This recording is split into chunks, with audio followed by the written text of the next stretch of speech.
Avec le grand direct de l'information, mesdames et messieurs, pendant qu'il sonne cette passée de 35 minutes, nous installons donc ce matin cette rubrique spéciale consacrée donc au 8 mars. Et pour l'animer ce matin, je reçois en studio Amel Lancoutin du CEFIMA. Amel, bonjour.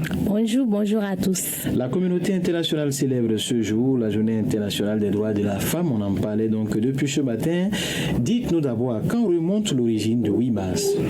La communauté internationale célèbre en ce jour la journée internationale des droits de la femme, édition 47e édition. Le thème de cette année est Investir en faveur des femmes, accélérer le rythme. L'objectif est de mettre en lumière l'importance de l'égalité des genres, de l'autonomisation de la femme et des filles et de leur droit à une vie plus saine. Et dites-nous, quelle est l'importance aujourd'hui de la femme? On en parle depuis ce matin. Vous nous rappelez un peu? D'abord, l'origine de cette journée remonte au 8 mars 1857 où à New York, pour la première fois, des femmes travailleuses, des ouvrières de l'habillement manifestaient pour leurs revendications. Après la Seconde Guerre mondiale, le 8 mars est célébré dans de nombreux pays. En 1997, les Nations Unies officialisent la Journée internationale des droits de la femme, incitant ainsi tous les pays du monde à célébrer les droits de la femme. Je reviens à votre question qui concerne l'importance de la femme. Oui. Les femmes jouent un rôle capital dans la gestion de l'environnement et du développement économique d'une nation. C'est elle qui donne la vie. Elle fait l'homme grand H de par son éducation et sa valeur. La femme est l'incarnation de la sagesse et de la douceur. Cette créature qui affronte le monde avec détermination résiste à tout sans pour autant faire paraître ses peines. La femme, elle est la force sur laquelle repose l'humanité tout entière. Sur le plan économique au Bénin, la femme béninoise pratique des cultures vivrières qu'elle consomme, vend et transforme. Elle fait le commerce et peut être une vraie gestionnaire, même n'ayant pas été instruite.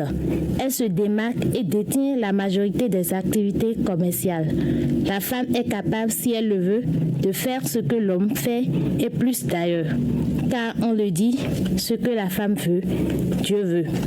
Sur le plan politique, nous constatons de plus en plus la présence des femmes au sein des hautes instances de décision.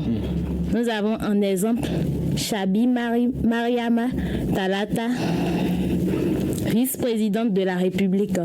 Nous avons 5 femmes dans le gouvernement actuel et 28 femmes au Parlement. Alors, il y a bien d'autres exemples dans la société.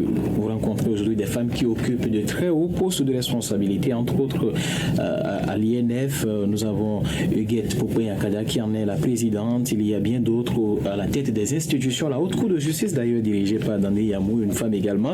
Alors, hormis tout ceci, il y a quand même des difficultés auxquelles ces femmes font face. Malgré tout ce que les femmes ont pour se développer, elles sont encore sous-représentées dans des hauts lieux de décision. Le véritable problème de la femme, c'est la femme elle-même. La solidarité féminine n'existe pas. Lorsqu'une femme se lance dans l'entrepreneuriat, il n'y a que des femmes comme elle qui diront qu'elle veut montrer quoi à qui. Lorsqu'elle s'engage dans la politique, on dira qu'elle ne veut pas se soumettre à un homme et qu'elle veut montrer aux yeux du monde entier qu'elle peut tout. Pour ces personnes, la femme n'est pas bonne. Elle n'est bonne que pour la reproduction et pour le ménage. C'est fini. Ça, ce sont des langages que les gens tiennent beaucoup plus dans des zones rurales. Alors, que faut-il faire face à ces différentes difficultés, Abel?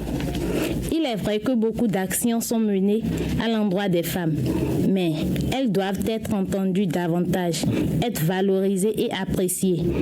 Elles doivent être libres de leurs orientations. Elles doivent être épaulées et se sentir aimées et confiantes. Parce que même si on pense qu'elle est forte, parfois elle a besoin de soutien. Voilà, merci à vous, Amel Lancoutin du CEFIMA, pour cette rubrique spéciale animée donc dans le cadre de ce